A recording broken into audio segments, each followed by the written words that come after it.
So hi everyone, I'm Lucas. I'm a cloud architect working in Microsoft France, and today I'll talk about the configuration store resource in Radius.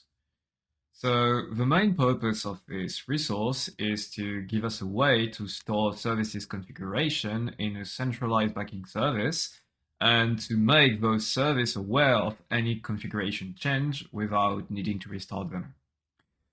Another key use case, especially relevant for Radius application, is feature flag management.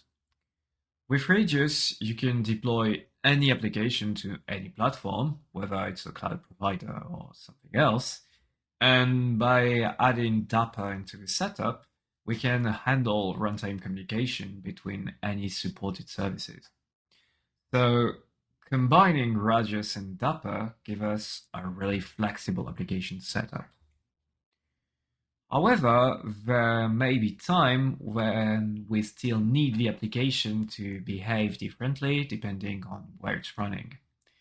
For instance, when using a specific type of backing service in one cloud provider that isn't available on every platform the application is deployed to.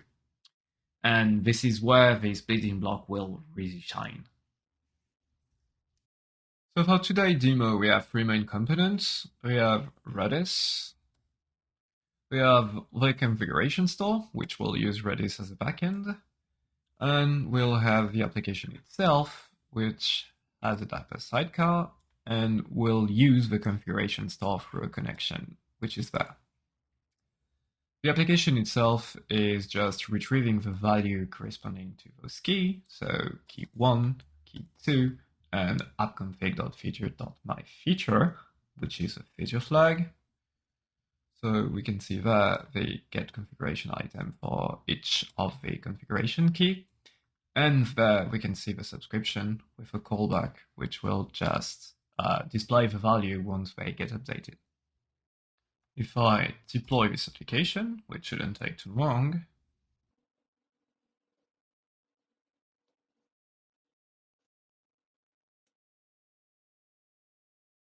and then if I show the logs, I should see that yes, my key 1 and my key 2 are null because there is no value set for them yet.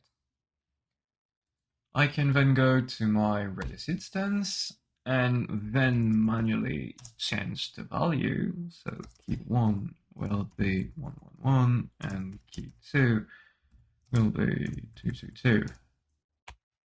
I see that I've received the update directly when the value is changed in Redis. Of course, in a production environment, you may not want to use a Redis instance, so I'll show you the Azure equivalent.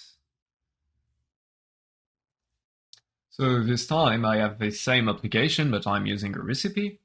I have two recipes for this. I have a local recipe, which is using Redis, as we've seen before, and I have the Azure recipe, which is there, and which is creating an Azure app configuration and the appropriate Dapr component. So if I deploy this application,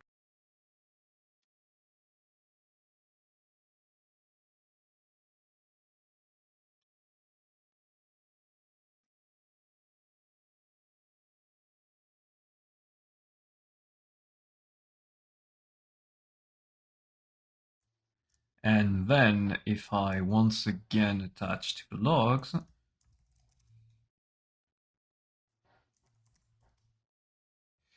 I should see that my feature flags is false, and if I show you the Azure view, if I enable my feature flag, like so, I should get the feature flags enabled in the config.